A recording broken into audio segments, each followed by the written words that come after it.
네, 안녕하세요. 효린파파의 엄마표 영어. 오늘도 한번 시작해 보도록 할까요? 이제 제 유튜브 영상에 가정에서 아이와 함께 이렇게 영어를 즐길 수 있는 그런 방법들과 그런 규칙들이 어느 정도 쌓여갑니다. 그래서 그런 것들을 차례대로 이렇게 활용하시면 참 좋을 것 같습니다. 오늘의 주제는 아이가 영어를 이제 어느 정도 들었어요. 근데 아이가 자꾸 틀린 말을 한다라는 거죠. 영어 오류를 범할 때, 와, 이게 부모가 고쳐줘야 되나 말아야 되나? 고쳐주면은 왠지 아이가 싫어하진 않을까? 안 고쳐주자니 이 틀린 말을 계속 할 것 같은데 어떻게 해야 되나요? 저에게 자주 들어오는 질문이기도 하고요. 그래서 오늘 한번 영상으로 만들어 보았습니다. 한번 달려볼까요? 자, 그래서 이것이 제 책입니다. 제 책의 201페이지, 24장에 가면 그 관련된 내용이 이렇게 언급이 되어 있습니다. 네, 여러 가지 예시들과 함께 언급이 되어 있는데 제가 그 장을 따로 빼서 오늘 영상으로 한번 풀어보겠습니다.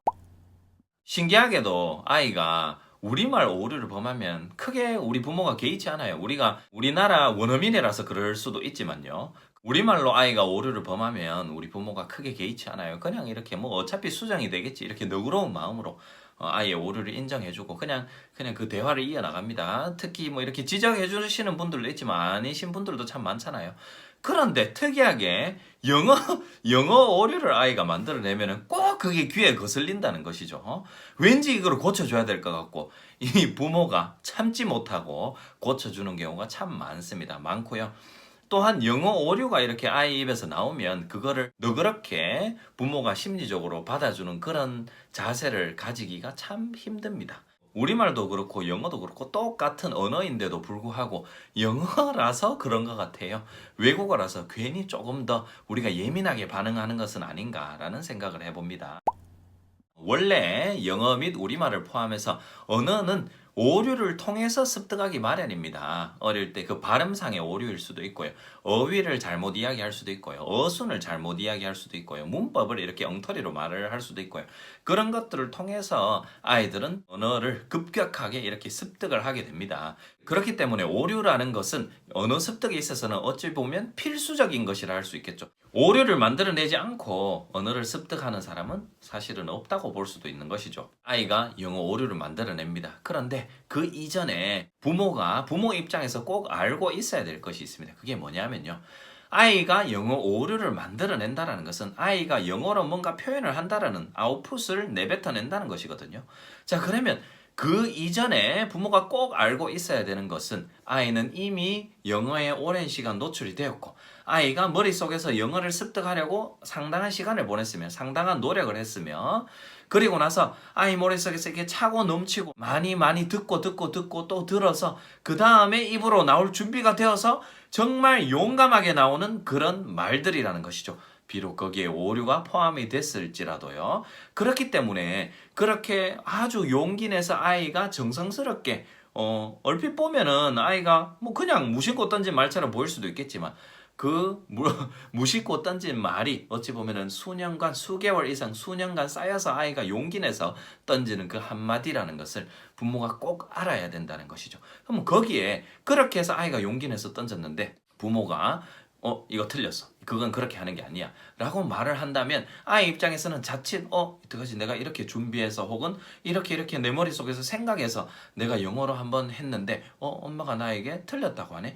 그렇게 된다면은 사실 모국어이라면은 큰 상관은 없겠지만 이게 외국어란 말이죠. 외국어 자존감은 모국어 자존감보다 훨씬 더 작고 연약합니다. 쉽게 타격을 받는다는 것이죠. 누가 못한다고 하거나 누가 자꾸 틀렸다고 하면은 더 이상 그 외국어가 하고 싶지 않다라는 것이죠. 우리 성인들도 마찬가지잖아요. 뭔가 내가 6개월 동안 정말 6개월, 1년, 2년 동안 정말 열심히 뭔가 연습해서 남들 앞에서 이야기를 했는데 자꾸 틀렸다고 한다거나 지적을 하면은 상당히 우리 성인들도 기분이 안 좋겠죠. 똑같은 원리입니다. 아이들도 상당히 기분이 안 좋겠죠. 난 이렇게 용기 있게 던졌는데 엄마가 자꾸 이게 아니라고 하네. 뭐 어떻게 해야 되지? 에이 그냥 일단 안 쓸래. 이렇게 가버릴 수도 있다라는 것이죠. 그래서 아이 영어 오류에 대한 수정은 정말로 조심하셔야 됩니다. 정말 공들여서 나오는 그런 아웃풋이기 때문에 그것을 정말 조심히 다루셔야 된다는 것이죠. 그래서 이제 방금 제가 말씀드린 그런 아이의 공들인 시간들, 노력들, 그 다음에 용기들을 충분히 부모가 알고 있어야 된다는 것이죠. 그래서 그것들을 충분히 받아들이고 수용해주고 그 오류를 적절하게 현명하게 다뤄야만이 아이가 어떻게 보면 훨씬 더 큰 성장을 할 수 있다는 것이죠. 그래서 그 방법에 대해서 오늘 저와 함께 달려보도록 할까요? 자, 일단 미취학 아동부터 보겠습니다. 생후부터 만 7세까지가 미취학 아동들이죠. 미취학 아동들에게 이런 영어 오류가 일어난다고 생각을 해봅시다. 사실 미취학 아동들은 이렇게 명시적으로 부모가 너 이게 틀렸어. 이건 이렇게 말을 하는 게 아니야. 이건 이렇게 말을 해야 되라고 이렇게 지적질하고 수정을 해주는 거에 대해서 그렇게 너그럽게 쿨하게 받아들일 수 있는 나이가 아닙니다. 그때는 아이들이 영어가 온전하게 습득이 되어가는 과정이지 온전하게 습득을 한 상태가 아니기 때문에 부모가 자꾸만 뭔가 수정을 해주거나 지적질을 하는 거에 매우 연약하다라는 것이죠. 그래서 미취학 아동에게는 이런 수정을 웬만하면 하시지 않는 것이 좋습니다. 저도 효린이가 뭐 이걸 삼인칭단수 S를 붙이든 안 붙이든 발음이 조금 틀리든 안 틀리든 문법이 틀리든 어휘가 틀리든 크게 개의치 않습니다. 그렇게 수정을 해주지 않습니다. 웬만하면 안 해주려고 저도 이렇게 꾹꾹 눌러서 참는 편입니다. 그래서 어릴 때부터 영어를 어느 정도 접했다면은 적어도 초등학생 이상은 되어야지 오류의 수정에 대해서 아이가 심리적으로 그다음에 인지적으로 받아들일 수 있는 그런 준비가 된다는 것이죠. 그렇기 때문에 미취학 아동들에게는 오류를 수정하지 않으실 것을 권해드립니다. 근데요, 오류를 이게 또 놔두면 안 되는 거 아십니까? 오류를 가만히 놔두면 안 됩니다. 이제 방금 제가 효린파파가 오류를 가만히 놔두라 그랬잖아요. 미취학 아동들에게는. 근데 이 오류를 또 가만히 놔두면 안 됩니다. 오류를 자칫 가만히 놔둬버리면은 그 오류가 고착화되어 버리는 fossilization이라고 해서 그 오류가 아이 것으로 그냥 완전히 체득이 돼 버린다는 것이죠. 그럴 위험도 있는 것이 또 오류입니다. 그럼 어떡하라고요? 웃자란 말입니까? 그러면 어떻게 해야 되죠? 자, 그래서 제가 오늘 현명한 방법들을 여러 가지를 한번 제시해 보겠습니다. 자, 1번 원칙입니다. 일단 미취학 아동들에게는 오류를 너무 수정해주지 않습니다. 너무 수정해주는 게 아니라 수정을 안 해줘도 무방합니다. 웬만하면 수정을 해주지 마세요. 치명적인 오류라 할지라도 수정을 해주지 않으실 것을 권해드립니다. 이유는 제가 이전에 밝혔습니다. 두 번째는 뭐냐 하면요. 오류는 방치하면 안 됩니다. 그러나 그렇다고 무작정 적극적으로 수정해 줄 수도 없는 일입니다. 그 해법이 뭔지 아십니까? 희한하게도 그 해법은 많은 노출입니다. 많은 노출. 다량으로 아이에게 책과 영상과 노래와 여러 가지 수단과 매체나 방법을 통해서 아이에게 양질의 영어를 많이 노출을 해주시면 아이가 그 오류에 있는 상황을 어디선가 접하게 됩니다. 그러면 그게 바로바로 이렇게 이해는 안 되더라도 그것들을 모델들을 삼아서 아이가 추후에는 바른 말, 오류가 없는 말들을 할 확률이 매우 높아집니다. 그렇기 때문에 오류를 수정해 주는 것보다는 조금 돌아가는 것 같지만 많이 노출을 해주는 게 답입니다. 정말로 많이 듣고 많이 보고 또 많이 듣고 보고 즐기다 보면은 오류의 빈도가 매우 낮아지는 것을 알 수가 있습니다. 그렇게 되면은 즉 자가 수정이 일어나죠. 이렇게 많이 들은 아이들은 아이가 뭔가 오류를 범해놓고도 조금만 시간을 주면은 잘 이렇게 고쳐낸다는 거죠. 그만큼 역량이 생긴다는 거예요. 이제 많이 듣게 되면은 어떤 장점이 있냐 하면요. 일단 첫째, 영어 자존감이 올라갑니다. 많이 들었기 때문에 어휘도 많이 알 것이고요. 머릿속에 이런 문법 체계들도 쌓여가고요. 그 다음에 뭐 여러 가지 발음에 있어서도 자신감이 생기고요. 어쨌든 종합적으로 봤을 때 자존감이 올라가게 되면은 일단 첫째, 오류를 덜 만들어낼 것이고요. 두 번째, 오류를 만들어낸다 할지라도 그것들을 자기 스스로 수정해내는 능력이 생긴다라는 것이죠. 그렇기 때문에 부모가 이렇게 직접 고쳐줘서 아이가 영어를 습득하게 만들고 영어가 좀 더 정확하게 되기를 바라기보다는 그렇게 하기보다는 아이가 많이 들어서 아이가 스스로 자가수정이죠. 스스로 이렇게 고쳐나갈 수 있는 역량을 만들어주는 게 우리 부모가 할 수 있는 최선이라고 할 수 있겠습니다. 이해가 되십니까? 직접 수정보다는 아이가 스스로 수정을 할 수 있게 힘을 만들어 주자는 것이죠. 그 힘의 원동력은 많은 노출입니다. 많이 들려주고 보여주고 책을 읽어주시고 영상도 틀어주시고 노래도 같이 불러주시고 노래도 들려주시고 여러 가지 방법을 통해서 많이 들려주셔야 된다는 것이죠. 자, 근데 7세 이하, 즉 미취학 아동이라 할지라도 오류를 생각보다 많이 뱉어내는 아이들이 있습니다. 자, 그럴 때 아이가 너무 많이 오류를 만들어낸다면 쓸 수 있는 방법들이 있습니다. 이 방법들은 아이에게 오류를 지적하는 것처럼 느껴지지 않습니다. 영어의 형태나 문법이나 이런 것들에 지적하는 것들이 아니라 의사소통에 초점을 맞추면서 아이가 아주 간접적으로 내가 이거를 잘못 말했나? 내가 이걸 잘못 말해서 엄마가 이해를 못했나? 라고 이렇게 약간의 신호를 주는 정도입니다. 그 정도로 아이의 자존감을 보호할 수도 있고요. 조금 돌아가는 듯 보이지만 아이의 자존감을 건드리지 않고 그 대신에 오류는 약간은 수정해보라는 암묵적인 메시지를 부모가 줄 수 있기 때문에 약간의 자가 수정을 빨리빨리 촉진시킬 수가 있습니다. 그래서 이 방법들을 제가 또 몇 개 소개를 해드리겠습니다. 자, 첫 번째 방법은 올바른 표현으로 말하기입니다. 자, 그게 무엇이냐면요. 아이가 이런 것들을 많이 듣습니다. 엄마가 이런 말을 많이 합니다. I'm pretty, I'm cute, I'm handsome. 이런 말을 한다라는 것이죠. 자, I am 이런 것들을 자꾸 듣다 보니까 아이가 이런 오류를 범합니다. Mommy am pretty라고 합니다. 올바른 표현은 Mommy is pretty입니다. 그렇죠. 자, 그런데 아이가 Mommy am pretty라고 한다는 것이죠. am을 원래는 is로 바꿔야 되겠죠. 그러면 여기서 우리 본능적으로 부모는 그렇죠. 막 목구멍까지 나옵니다. 혀 끝까지 나오는 것이죠.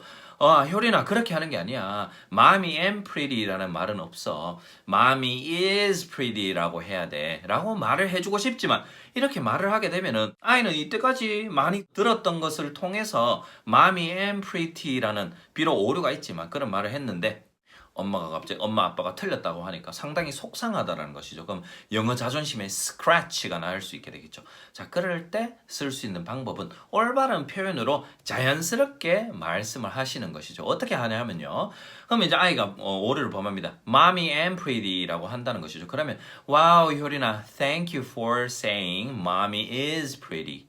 이렇게 말씀하시는 것이죠. 즉 오류의 수정을 맞추는 게 아니라 이렇게 말을 해줘서 고마워 라고 한번 짚어주는 것이죠. 즉 아이가 느끼기에는 엄마가 나한테 고맙다고 하네 라고 하는 거죠. 근데 그 안에 사실 우리의 목적은 약간의 그 스킬이 약간 들어가 있죠.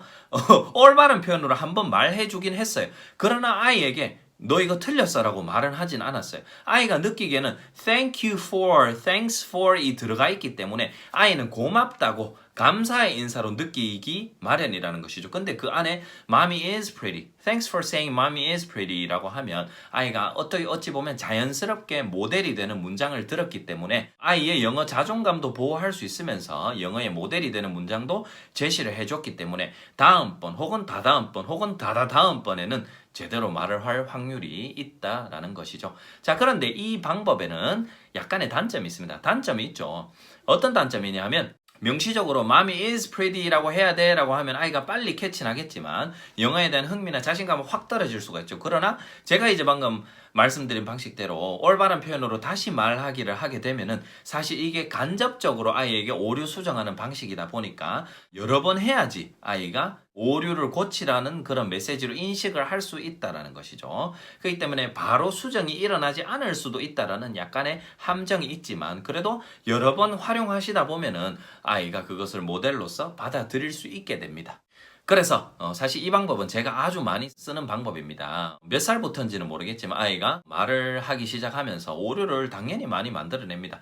오류를 만들어낼 때 제가 매번은 아니더라도 이렇게 한 번씩 혹은 매번 아이가 보면 이렇게 반복적으로 하는 오류가 있다는 말이죠. 그거는 것들이 많이 고차원적인 오류는 아닙니다. 그래서 그런 것들을 매번은 아니지만 어느 정도 약간씩 때때로 이렇게 수정을 해주기도 합니다. 어떻게 해요? 올바른 표현으로 다시 말해주면서 그냥 그 대화를 계속 이어나간다는 거죠. 감사함을 전하면서 은연중에 이렇게 한번 흘리는 것이죠. 제 입장에서는요. 두 번째 오류 수정 방법은 뭐냐 하면 다시 한번 말해달라고 요청하기입니다. 엄마 그게 무슨 말인지 모르겠는데 즉 아이에게 의사소통이 단절됐다라는 신호를 주는 거예요. 아이가 사타구니 있는 데를 잡으면서 I wanna go to the bedroom 이라고 한다라는 거죠. 그러면 이제 사실은 알잖아요. 그 맥락이 엄마, 아빠, 나 지금 화장실 가고 싶어. 근데 그걸 영어로 했어요. bedroom이라고 한다라는 거죠. 근데 bedroom은 사실 침실이잖아요. 그러면 부모가 알지라도 what? bedroom? 이렇게 다시 한번 이야기해달라고 침실? 침대 있는데 가자고, 방에 가자고, 안방에 가자고, 이렇게 약간의 의아하다는 듯이 메시지를 주는 것이죠. 이렇게 되면 아이는 그러면 그 찰나의 생각이죠. bedroom이라고 했는데 엄마가 bedroom이라고 이렇게 다시 묻네. 약간 의아한 반응을 보이네. 그 메시지 하나만으로도 아이에게는 어느 정도 전달이 된다는 것이죠. 내가 말한, 즉 아이가 말한 무언가가 제대로 전달이 되지 않았구나. 자, 그러면은 이제 아이는 뭔가 머리를 굴리겠죠. bedroom 대신에 나 지금 화장실에 가야 되는데 쓸 수 있는 말이 뭔가, 뭐 toilet이라고 할 수도 있고요, bathroom이라고 할 수도 있고요, 여러 가지 아이가 할 수 있는 말을 수정해서 뱉어낼 가능성이 높다라는 것이죠. 그러면 여기서 만약에 아이가 스스로 그런 올바른 표현, 적절한 표현을 캐치해내지 못한다면은 부모가 답을 제시해주면 되잖아요. bathroom 혹은 toilet 이렇게 제시를 해줘버리면은 아이도 맞다, bedroom이 아니었네, bathroom이네, 이렇게 자연스럽게 그 맥락에서 아이가 캐치를 할 수 있다라는 것이죠. 그렇기 때문에 이렇게 간접적으로 오류, 너의 말에 오류가 있다라는 것을 아주 은연중에 이렇게 콕콕콕 오류가 있다는 신호를 주는 그런 방법들을 제가 두 가지를 제시를 해드렸습니다. 저도 일상에서 사실 많이 사용하고 있는 방법이고요. 이제 방금 제가 마지막에 말씀을 드린 올바른 표현으로 다시 말해주기 혹은 이해가 안 됐다고 신호를 주기, 이 방법은 뭐 필수라고 하기에는 좀 무리가 있고요. 만약에 쓰실 수 있는 여건이 되고 여유가 되고 그게 가능하시면은 써보시되, 만약에 힘드시면은 꼭 하지 않으셔도 됩니다. 가장 중요한 것은 아이가 영어를 온전하게 많이 듣고요, 많이 즐기고 많이 보고 또 즐기고 듣고, 그게 충분히 많은 노출이 이루어지면은 아이가 스스로 수정을 하고 정확도가 알아서 많이 높아집니다. 부모가 많이 걱정할 필요가 없어집니다. 그렇기 때문에 많은 노출이 답입니다. 그래서 그런 방향으로 가야지, 너 이거 틀렸어, 이렇게 한번 고쳐봐, 그건 그렇게 이야기하는 게 아니야, 이렇게 직접적으로 단도직입적으로 지적을 하면은 아이가 싫어합니다. 아이만 싫어하는 게 아니라 부모도 싫습니다. 만약에 나에게 자꾸 틀렸다고 하면요. 그러니까 아이의 영어 자존감을 이렇게 잘 애지중지 보호하시면서 엄마표 영어 재밌게 한번 즐겨보시기 바랍니다. 부모와 아이가 같이 배워나간다는 생각으로 하면 큰 무리가 없습니다. 부모가 아이를 가르친다고 생각하는 순간 이런 지적질이나 수정하는 것들이 많이 나오게 됩니다. 그래서 꼭 좀 주의하셔서 같이 배운다는 생각으로 엄마표 영어, 아빠표 영어 진행해 보셨으면 좋겠습니다. 자, 그래서 오늘도 효린파파와 함께 해주셔서 감사드리고요. 다음 내용도 또 기대해 주세요.